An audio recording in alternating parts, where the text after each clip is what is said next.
Part 2. The Debate and Decision Major. Hyunwoo slammed his fist on the table hard enough to make several council members jump.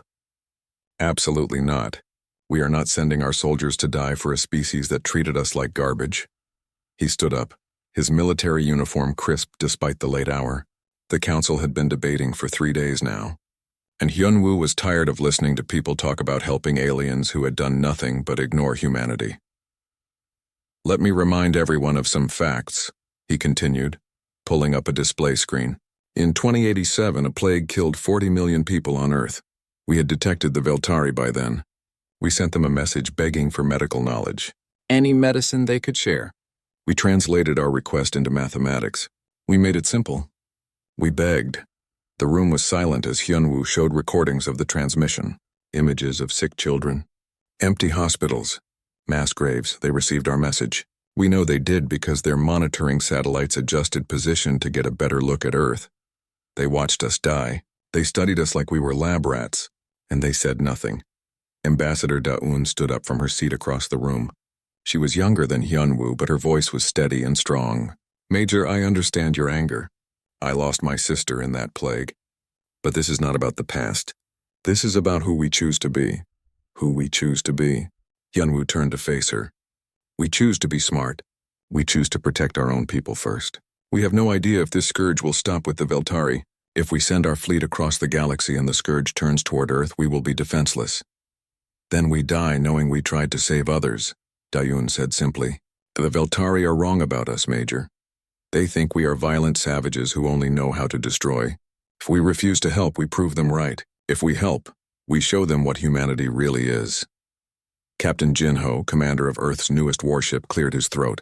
He had been quiet throughout most of the debate, but now all eyes turned to him. I think you are both right, he said carefully. Hyunwoo scowled.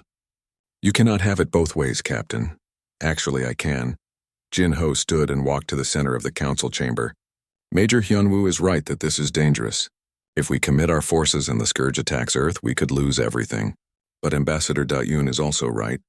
This is our chance to show the galaxy who we are. So what do you suggest? Asked President Bo-ram from her seat at the head of the council. We help them, but not in the way they expect. Jin-ho pulled up his own display showing plans for a mixed fleet. The Veltari asked for military support. They want soldiers and weapons. They want us to fight and die for them while they coordinate from safety. That is what they expect because that is how they think. He changed the display to show medical ships, transport vessels, and engineering craft. But we are human. We do not just destroy. We also build. We also heal. We send a fleet, yes. We send soldiers. But we also send doctors, engineers, teachers. We send evacuation ships to save their civilians. We send supply ships to feed refugees. We do not just fight the scourge. We save the Veltari people. The council chamber erupted in debate. Some called it brilliant. Others called it suicide. The argument continued for another hour until President Bo-ram raised her hand for silence. We will vote, she said. But first I want to hear from Dr. Haewon. He has been analyzing the data the Veltari sent us. Doctor, what have you found? Dr. Haewon was a thin man with tired eyes. He had not slept in 3 days. He stood slowly and activated his own presentation. The Veltari included a lot of technical data with their distress call, information about the scourge, their own defensive capabilities, strategic maps, but they also included something else, something I do not think they meant to send. He pulled up files showing surveillance data. These are recordings of Earth, not recent ones. These go back decades. The Veltari have been watching us very carefully, not just our radio signals, active surveillance, high-resolution images of our cities, thermal scans of our military bases, analysis of our combat tactics. Why would they do that? Asked Da-eun. Research, Haewon said quietly. We were test subjects. They were studying how a violent species develops, how we fight, how we think. They have detailed files on human psychology, military strategy, and social behavior. They know more about us than we know about them. The room fell silent as the implication sank in. So they were spying on us, Hyunwoo said. While we were dying of plague, they were taking notes about how humans respond to crisis. And now they want our help. Yes, Haewon said. But there is more. According to their projections, if the scourge destroys the Veltari Empire, The next logical target is the Sol system. We are in the path. They know this. They have known this from the beginning. President Boram leaned forward. Are you saying they are using us? I am saying they are desperate. And desperate people do desperate things. But they are not wrong about the threat. If the Veltari fall, we are next. This is not just about helping them. This is about survival. The vote was called the next morning. The council was split almost evenly. 48% voted to send no help. 47% voted to send a military fleet only. The remaining 5% voted for Captain Jin Ho's plan. President Boram broke the tie. We will send the Fleet of Hope, she announced. Military vessels, yes, but also medical ships, evacuation transports, supply carriers, engineering teams. We will show the Veltari that humanity is more than weapons and war. Major Hyunwoo shook his head but said nothing. He had lost the vote. But he was still a soldier. If humanity was sending a fleet, he would be on it. Someone needed to keep these idealists alive. The fleet assembled in orbit above Earth over the next 2 weeks.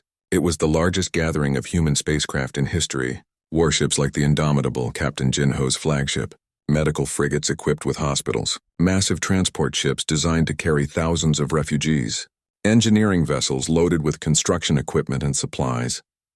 Dr. Jiwoo stood in the observation deck of the Indomitable, watching the other ships move into formation. She had volunteered to join the fleet as the chief xenolinguist. Someone would need to talk to the Veltari when they arrived. Major Hyunwoo found her there, looking out at the stars. You really think this will work? He asked. I think it is better than doing nothing, Jiwoo replied.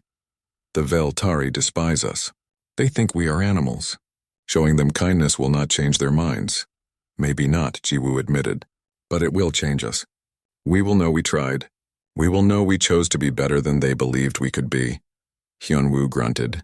You sound like Ambassador Da-eun. She is wise, she is naive, perhaps. But she is also hopeful, and sometimes, Major, hope is all we have. The next day, President Boram made a broadcast to both Earth and the Veltari. It was transmitted across the galaxy in every language humans knew, including the mathematical language of the Veltari. You called us violent, she said, looking directly into the camera. You called us primitive. You watched our suffering and said nothing. You studied our wars and judged us as beneath you, and now you ask for our help. She paused, letting the words sink in. We could refuse. We could leave you to face the darkness alone, just as you left us. We could prove your judgment of humanity was correct. Another pause. But we will not. We are sending our fleet, not just to fight but to save. We are bringing weapons, yes, but we are also bringing doctors to heal your wounded, engineers to rebuild your homes, ships to evacuate your families. We are bringing hope. You called us violent. Let us show you what humanity truly is. The transmission ended. The fleet began its journey across the stars. In the command center on Veltar Prime, Commander Taemin watched the transmission with growing confusion. High Counselor Nalvesh stood beside him, equally puzzled. They are bringing civilians? Taemin asked. To a war zone? Apparently. This makes no strategic sense. Nalvesh nodded slowly. No, it does not. But then again, we never really understood the humans. The Scourge was now 2 weeks from Veltar Prime. The human fleet would arrive with only days to spare. The waiting began. Part 3. First Contact and Complications. The human fleet dropped out of faster-than-light travel at the edge of the Veltar system. Captain Jin Ho stood on the bridge of the Indomitable, looking at the tactical display with growing concern. The situation was worse than they had expected. Count them, he ordered quietly. Sensors are detecting over 300 Scourge vessels, sir, reported the tactical officer. They have already consumed the 2 outer colonies. Veltar 3 is under attack right now. The main fleet is falling back to defend the homeworld. Jinho could see the red markers spreading across the display like a disease. The Scourge ships moved in patterns that made no sense from a tactical perspective. They did not follow formations. They simply swarmed forward, overwhelming everything in their path through sheer numbers. Get me a channel to the Veltari command, he said. A few minutes later, the face of Commander Taemin appeared on the screen. The Veltari officer looked exhausted. His scales, which should have been a bright blue, were dull and gray. His eyes were sunken. Captain Jinho, Taemin said stiffly. We received word of your arrival. Thank you for coming. We will transmit tactical coordinates for your fleet. You will take position in Sector 7 and— No, Jinho interrupted. Taemin blinked in surprise. Excuse me? We are not here to take orders, Commander. We are here to help. There is a difference. Dr. Jiwoo, standing beside Jinho, winced. This was not the diplomatic start she had hoped for, but Jinho continued before she could intervene. We need full access to your tactical data. We need civilian population centers, evacuation routes, and defensive positions. We need to know where your people are so we can save them. That information is classified, Taemin said coldly. You will follow our strategic command or what? Jinho leaned forward. Commander, your outer colonies are gone. Veltar 3 is dying right now. Your strategic command has failed. We came here to save your people, not to follow your orders. You can work with us or you can get out of our way. The connection went silent. Taemin's expression was frozen somewhere between shock and anger. Finally, High Counselor Nalvesh appeared in the frame behind him. Captain Jinho, the High Counselor said carefully, we appreciate your assistance, but you must understand that we cannot simply give you access to our military systems. We do not know you. We do not trust you. Dr. Jiwoo stepped forward. Then let me tell you who we are. We are the species you ignored when we begged for help. We are the species you spied on for decades. We are the species you called violent and primitive. And we are also the species that crossed the galaxy to save you anyway. So yes, Counselor, you should trust us. Because we are the only chance you have left. The silence stretched for a long moment. Then Nalvesh nodded slowly. Very well. I will transmit the data. The information flooded into the Indomitable's computers. Jinho studied it quickly, his expression growing darker. Commander Taemin, you are planning to abandon Veltar 3? It is the logical choice, Taemin replied. We cannot save everyone. We must prioritize the homeworld. There are 2 million people on Veltar 3, and there are 15 billion on Veltar Prime. The choice is clear. Jinho looked at Dr. Jiwoo, then at Major Hyunwoo, who had just entered the bridge. The Major shook his head slightly, as if to say this was exactly what he expected from the Veltari. Send our medical frigates to Veltar 3, Jinho ordered. All of them. I want evacuation ships on site within 2 hours. Major Hyunwoo, take your ground forces and establish defensive positions around the civilian centers. Sir, that will leave us vulnerable if the Scourge attacks the homeworld, warned the tactical officer. Then we will deal with that when it happens. But we are not abandoning 2 million people. The human ships moved into action. The Veltari watched in confusion as medical frigates marked with red crosses accelerated toward Veltar 3 instead of taking defensive positions. Transport ships followed, designed to carry thousands of civilians at a time. Commander Taemin called back immediately. What are you doing? I did not authorize this. We are saving your people, Jinho said simply. That is what we came here to do. Major Hyunwoo led the first landing on Veltar 3. His transport ship touched down near the largest civilian shelter, where hundreds of thousands of Veltari had taken refuge. The Scourge was less than 50 kilometers away and closing fast. The Veltari civilians stared in shock as human soldiers poured out of the transport. These were the violent primitives they had heard about. The soldiers moved with discipline and purpose, setting up defensive barriers and energy shields around the shelter. Hyunwoo found the shelter commander, a Veltari female named Kara. She was trying to organize an evacuation with too few ships and too little time. We are here to help, Hyunwoo said through his translator. We have medical teams and transport ships. We can evacuate everyone, but you need to trust us. Kara looked at the human major with suspicion. Why would you help us? We are nothing to you. You are people, Hyunwoo said. That is enough. The first medical ship, commanded by Lieutenant Min Seo, landed beside the shelter. Human doctors and nurses rushed out, carrying medical supplies and scanning equipment. They began treating wounded Veltari immediately, not waiting for permission or thanks. One Veltari child had been injured in a Scourge attack days earlier. The local doctors had done what they could, but they lacked the resources to save her. A human doctor named Sujin took one look at the child and went to work. Sujin worked for 3 hours straight, using human medical technology combined with what she knew of Veltari biology. When she finally stepped back, the child was stable and healing.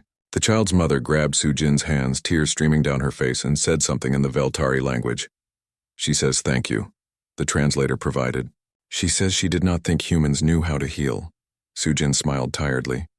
We know how to do a lot of things. The evacuation took 12 hours. Human transport ships made trip after trip, carrying Veltari civilians to safety.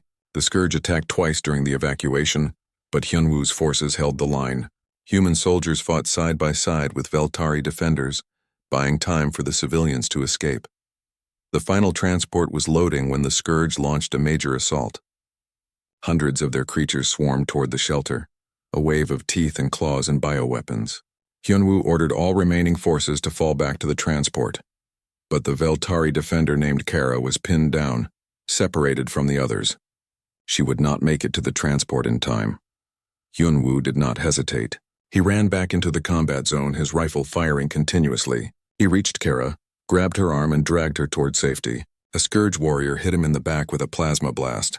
His armor took most of the damage, but he went down hard. 2 of his soldiers ran back to help.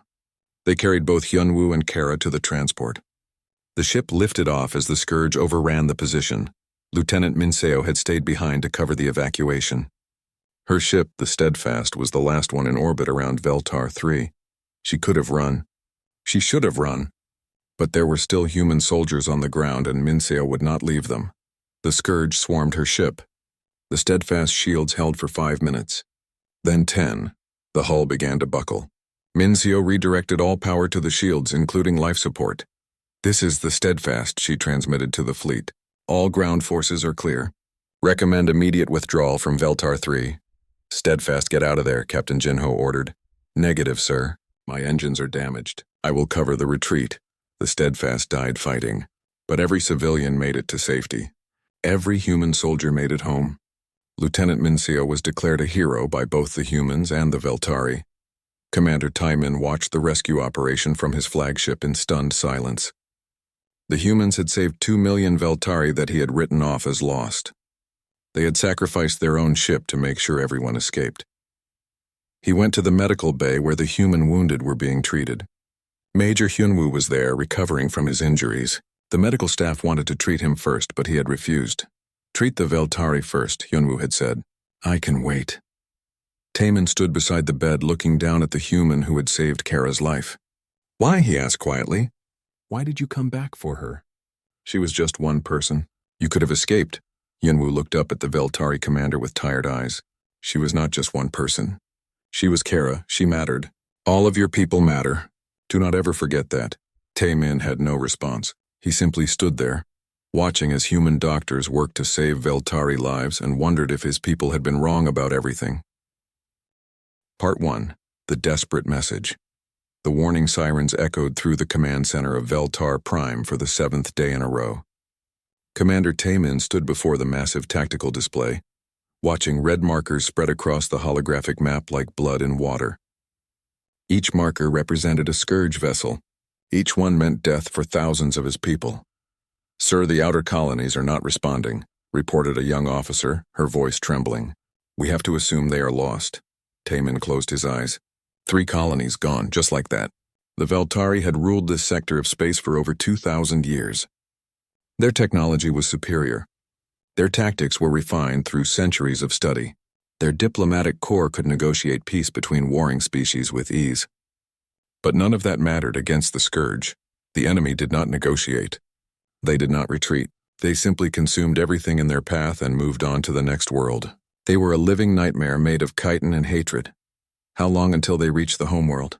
Taemin asked, though he already knew the answer. 3 weeks. Maybe 4 if we can slow them at the Corvin Belt. Taemin nodded slowly. The Corvin Belt was their last line of defense. After that, Veltar Prime itself would face invasion. He had run the simulations 100 times. They would lose. It was not a question of if, but when. High Counselor Nalvesh entered the command center, his robes flowing behind him. The old politician looked haggard, as if he had aged 10 years in the past week. Commander, I need your honest assessment. Can we win this? No, sir. Not alone. I see. Nalvesh was quiet for a long moment. Then we have no choice. We must call for help. We have already sent requests to the Korvati Union and the Drexel Confederation. Taemin reminded him. They refused. The Korvati said we should have been better neighbors when they asked for aid 30 years ago. The Drexel simply ignored our transmission. I am not talking about them, Nalvesh said quietly. I am talking about the humans. The command center fell silent. Several officers turned to stare at the High Counselor in disbelief. Sir, you cannot be serious, Taman said. The humans? They are barely a spacefaring species. They only achieved faster-than-light travel 40 years ago. They are primitive, violent. They spend more time fighting each other than they are warriors, Nalvesh interrupted. We have been monitoring their transmissions for decades. We have seen their history. War after war. Conflict after conflict. They have refined the art of destruction in ways we never bothered to study. And right now, Commander, we need warriors. Taman wanted to argue. The Veltari had always prided themselves on being above such barbarism. They had watched humanity's radio signals and been horrified by what they heard. Stories of world wars, genocides, nuclear weapons. The humans had nearly destroyed themselves dozens of times. They were dangerous and unpredictable. But they were also survivors. Even if we contact them, why would they help us? Taman asked. We have ignored every one of their attempts to establish communication. We refused to share even basic technology when they asked. We treated them like children playing with fire. We will offer them compensation, technology, resources, whatever they want. And if they refuse? Nalvesh looked at the spreading red markers on the display. Then we die knowing we tried everything. The transmission was sent that same day. It took 2 days for the signal to reach Earth's Deep Space Monitoring Station, a facility built in orbit around Mars specifically to watch for alien contact. For decades, it had been silent. Until now, Dr. Jiwoo was drinking her third cup of coffee when the alarms began. She nearly dropped the cup as she scrambled to her workstation. The computer screens were lighting up with data streams unlike anything she had seen before. This is not a drill, she whispered to herself, hands shaking as she began the decryption process. This is not a drill. The message was in a complex mathematical language, but the intent was clear. It was a distress call. Dr. Jiwoo worked for 6 hours straight, barely stopping to breathe, as she translated the alien words into Korean and English. When she finished, she sat back in her chair and stared at the screen in shock. The message was cold and clinical. It identified the senders as the Veltari Empire. It described a threat called the Scourge in technical terms. It outlined casualty projections and territorial losses. And then it asked for military assistance. Not asked, requested, like ordering supplies from a warehouse.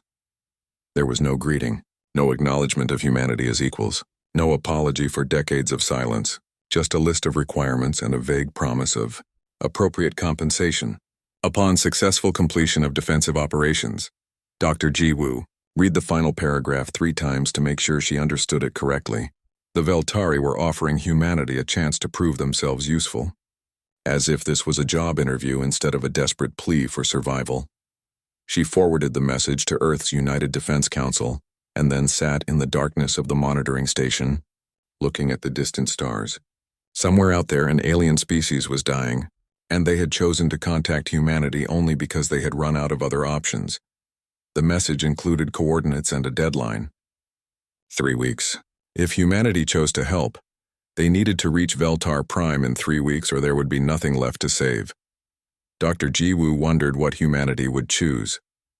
She had spent her entire career hoping for first contact. She had dreamed of meeting alien species and learning from them. She had imagined humanity joining a great galactic community, but this was not how she imagined it would happen. 3 days later, Dr. Jiwoo found herself on a shuttle heading to Geneva, where the United Defense Council was holding an emergency session. She had been called to present the message in person and to answer questions about the Veltari. As the shuttle descended through the clouds, she looked at the Earth below. It was beautiful, green and blue and alive. Humanity had almost destroyed this world a dozen times, but they had also learned to save it. They had learned to work together when it mattered most. She wondered if that would be enough. The council chamber was packed with representatives from every nation on Earth. Military, leaders, scientists, diplomats, all of them arguing about what humanity should do. Dr. Jiwoo sat in the witness chair and answered their questions as honestly as she could. Yes, the Veltari had ignored humanity for decades. Yes, they had refused to help during the pandemic of 2087 when a simple vaccine formula could have saved millions. Yes, they clearly viewed humans as inferior. So why should we help them? Asked a general from the European Federation. They would not help us. Dr. Jiwoo thought about her answer carefully. Because we can, she said finally. Because people are dying. Because if we only help those who have helped us, then we are no better than they are. The debate continued long into the night. Part 4. The turning point. The battle for Veltar Prime had reached a critical point.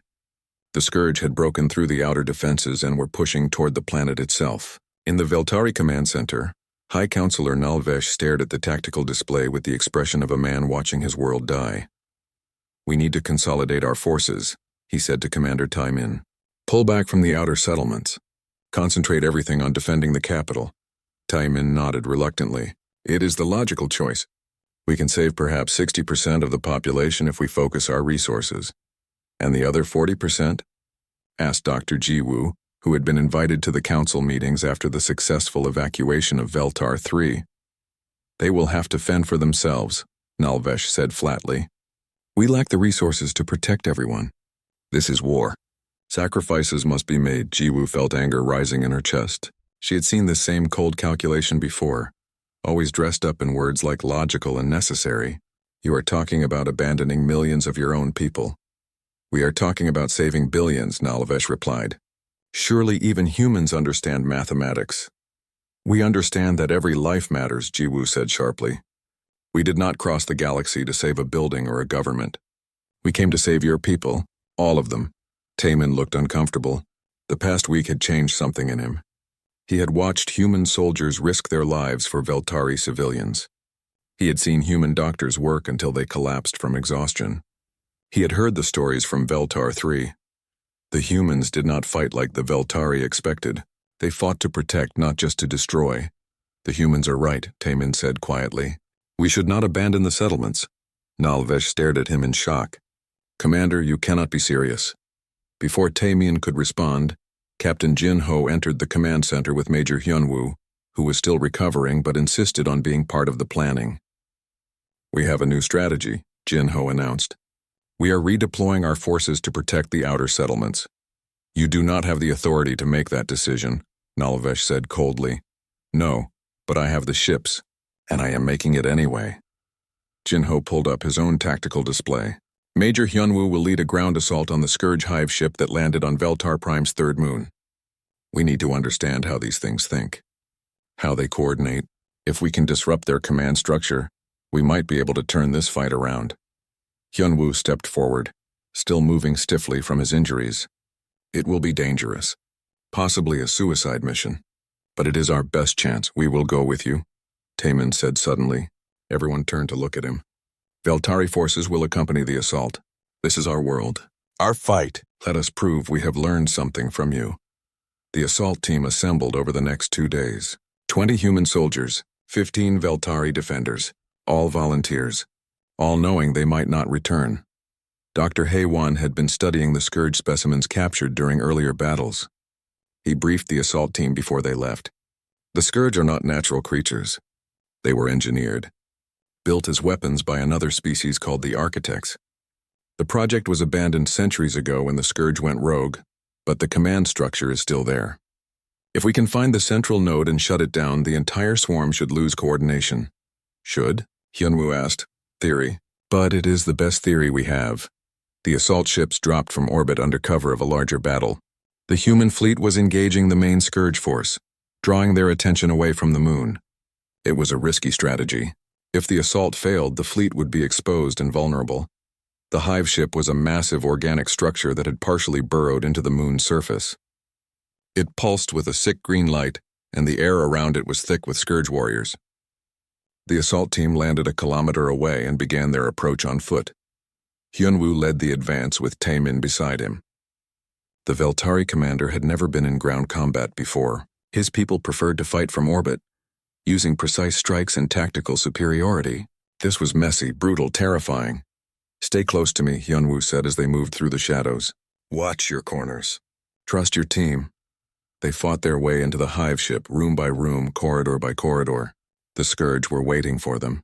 The creatures attacked in waves, forcing the team to use every trick and tactic they knew. Human and Veltari soldiers covered each other, learning to work together in the chaos of combat. A Scourge warrior dropped from the ceiling directly onto Taimin, The commander froze, his weapon falling from his hands. Hyunwoo reacted instantly, putting 3 rounds into the creature's head. It collapsed on top of Taemin, dead. "Thank you," Taemin gasped as Hyunwoo pulled him to his feet. That is what teammates do. They pushed deeper into the hive, following Haewon's instructions. The central node should be at the heart of the structure, protected by the strongest warriors. They found it in a massive chamber that pulsed with bioelectrical energy.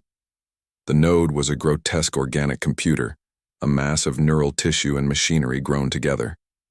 It controlled the entire swarm in this sector. Destroy it and hundreds of Scourge ships would lose coordination, but it was heavily guarded. Dozens of Scourge warriors stood between them and the target.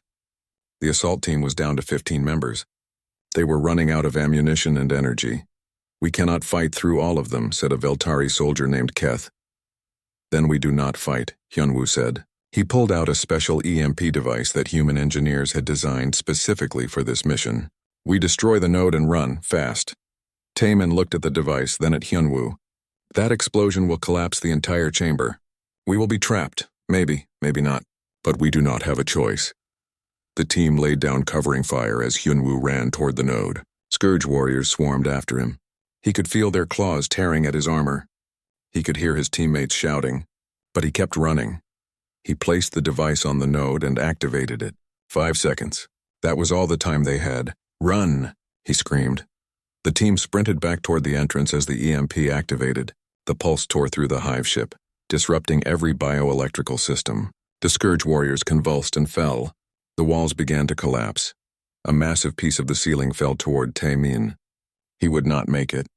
But Hyunwoo grabbed him and threw him forward, taking the impact himself. The debris pinned Hyunwoo to the ground. "Leave me," Hyunwoo said through gritted teeth. "Get your people out." "No." Taemin grabbed Hyunwoo's arm and pulled. Keth appeared beside him, adding her strength. Together they dragged the Major free and carried him toward the exit.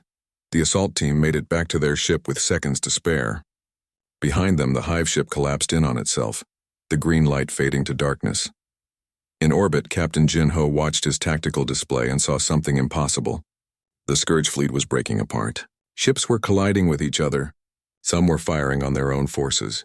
The swarm was tearing itself apart. "It worked," he whispered. "They actually did it." The human and Veltari fleet pressed their advantage, destroying the confused Scourge ships. For the first time since the invasion began, the Veltari were winning. In the medical bay, Hyunwoo lay unconscious. His injuries were severe. The doctors worked to save him while Taemin sat beside the bed, refusing to leave. "A human nurse tried to make him rest. He saved my life 3 times, Taemin said quietly. "Once on Veltar 3, again in the hive. And a 3rd time by teaching me that some people are worth dying for." The nurse smiled sadly. "That sounds like the Major." Dr. Ji-woo found Taemin there hours later. "The battle is turning. We are going to win. Because of them," Taemin said, gesturing to Hyunwoo. "Because humans showed us what we had forgotten. That every life matters. That courage means protecting others, not just yourself. You learned fast. I had good teachers." Taemin looked at Ji-woo with something that might have been respect. "We called you primitive. We thought you were nothing but violence and chaos. But you crossed the stars to save people who despised you. You sacrificed everything for strangers. I do not think we will ever understand humans. But I think that is because you are better than we ever imagined." High Counselor Nalvesh addressed both species in a broadcast later that night. His voice was heavy with emotion, something Veltari rarely showed. "We were wrong about humanity, wrong about everything. They came not for glory or profit. They came because we asked, because strangers needed help, because it was right. The tide of the war had turned. The scourge was broken, and 2 species had learned that they were stronger together than they ever could have been apart." Part 5. Aftermath and New Beginnings. The final Scourge ship fled the Veltar system 3 weeks after the assault on the hive ship. Captain Jin-ho watched it go from the bridge of the Indomitable, knowing they were too damaged to pursue. The battle was over. They had won. But the cost had been terrible. The human fleet had lost 7 ships. 412 soldiers had died. Over 1,000 more were wounded. The medical bays were full. The memorial services had not stopped for days, but the Veltari losses were far worse. 2 outer colonies completely destroyed, 3 billion people dead. Entire cities reduced to ash. The survivors were scattered across the system in refugee camps trying to rebuild their lives. Captain Jin Ho stood in his ready room, reading the casualty reports, when Dr. Ji Woo entered without knocking. Her eyes were red from crying. "They are asking for you in the medical bay," she said quietly. "It is the Major." Jin Ho felt his heart sink. He had been expecting this. Major Hyun Woo's injuries from the Hive ship assault had been severe. The doctors had done everything they could, but some wounds went too deep. He found Hyun Woo awake but weak. Commander Tae-min sat beside the bed, along with several other Veltari officers. "They had been keeping vigil for 3 days, Captain," Hyun Woo said, his voice barely a whisper. "Did we win?" "Yes, Major, we won." Hyun Woo smiled faintly. "Good, that is good." He looked at Tae-min. "Take care of your people, Commander. All of them. Not just the important ones." "Remember that, I will," Tae-min promised. "I swear it." Major Hyun Woo died an hour later. His last words were about hoping his family would be proud. The Veltari who had fought beside him requested permission to carry his body to the memorial site. Captain Jin Ho agreed. The memorial service was held on Veltar Prime in a park that had survived the bombardment. Thousands attended. Human soldiers stood beside Veltari civilians, officers mixed with refugees. Dr. Ji Woo gave the eulogy for Hyun Woo. "He did not want to come here," she said, her voice carrying across the crowd. "He thought we were making a mistake. He thought the Veltari did not deserve our help. But he came anyway. Because he was a soldier. Because it was his duty. And somewhere along the way he found something worth fighting for. Not orders. Not strategy. People." She looked at the Veltari in the crowd. "Major Hyun Woo taught us all something important. That the greatest courage is not in destroying your enemies. It is in protecting those who cannot protect themselves, even when they do not deserve it. Even when they would not do the same for you." Tae-min stood to speak next. He wore a black band around his arm, the Veltari symbol of mourning. "I met Major Hyun Woo 3 times. Each time he saved my life. Not because I was important, not because he had orders, but because he believed every life mattered. He showed me what true strength looks like, and I will spend the rest of my life trying to be worthy of that lesson." The service lasted for hours. They remembered not just Hyun Woo but all the fallen. Human and Veltari names were read together. No separation, no distinction, just people who had given everything.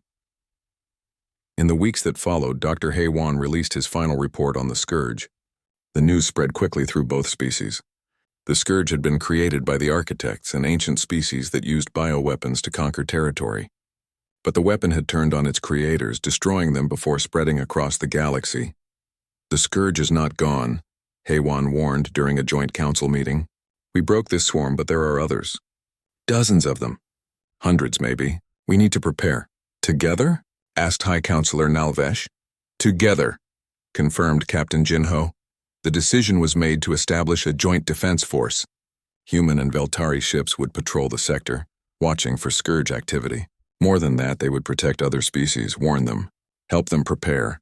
But the changes went deeper than military cooperation. Commander Tae-min surprised everyone by resigning his commission. "I am a soldier," he explained to Captain Jin Ho. "But the Veltari do not need more soldiers right now. We need builders, healers, people who remember that civilians matter." He joined the human-led refugee resettlement program, helping rebuild the destroyed colonies. He learned construction from human engineers. He studied medicine from human doctors. He taught Veltari children that the universe was bigger and stranger than they had imagined.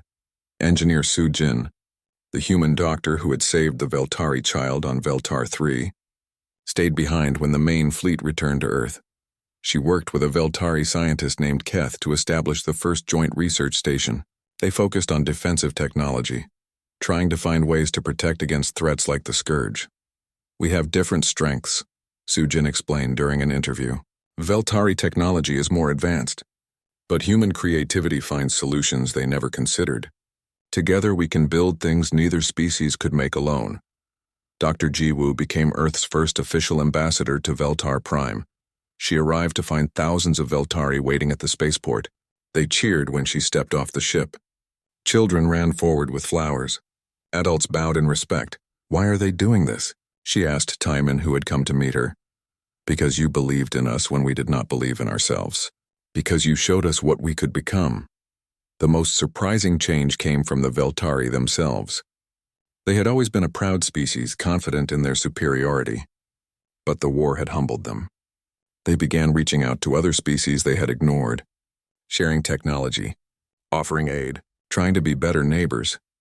We were taught that strength meant standing alone, explained Nalvesh during a historic joint session between the Veltari Council and Earth's United Defense Council.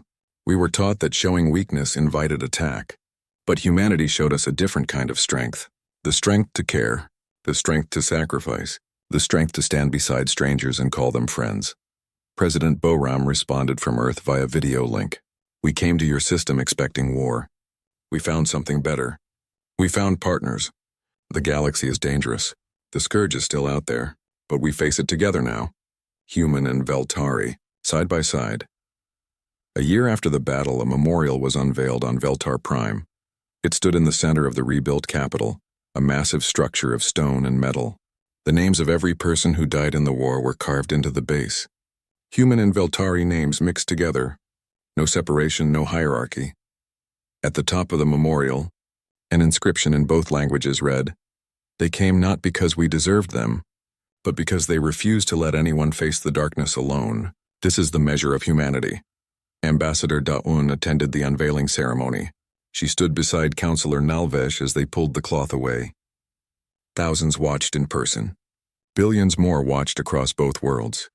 This memorial is not just about the past, Daun said in her speech. It is about the future. A future where we judge each other not by our history or our technology, but by our willingness to help when others need us. A future where the word alien means friend, not enemy. Dr. Haywan, now director of the Joint Threat Assessment Bureau, gave the closing address. He spoke about the challenges ahead. The scourge was still out there. Other dangers lurked in the dark spaces between stars, but humanity and the Veltari would face them together. We learned something important in this war, he said. We learned that compassion is not weakness, that helping others does not make you vulnerable, that the strongest civilizations are not the ones with the biggest weapons. They are the ones willing to use those weapons to protect others. The ceremony ended with a moment of silence. Then Veltari children and human children released thousands of glowing lanterns into the sky. They floated upward, carrying the hopes and dreams of two species learning to trust each other. Captain Jin Ho watched from the Indomitable, which was in orbit for the ceremony. His ship had been repaired, upgraded with both human and Veltari technology. He was preparing to leave on patrol, part of the new Joint Defense Force. Dr. Jiwoo called him from the surface. Are you ready?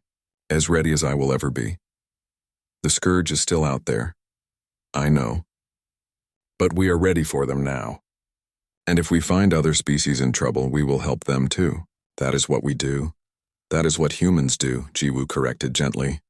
No, Jinho said, looking at his crew. Half human, half Veltari.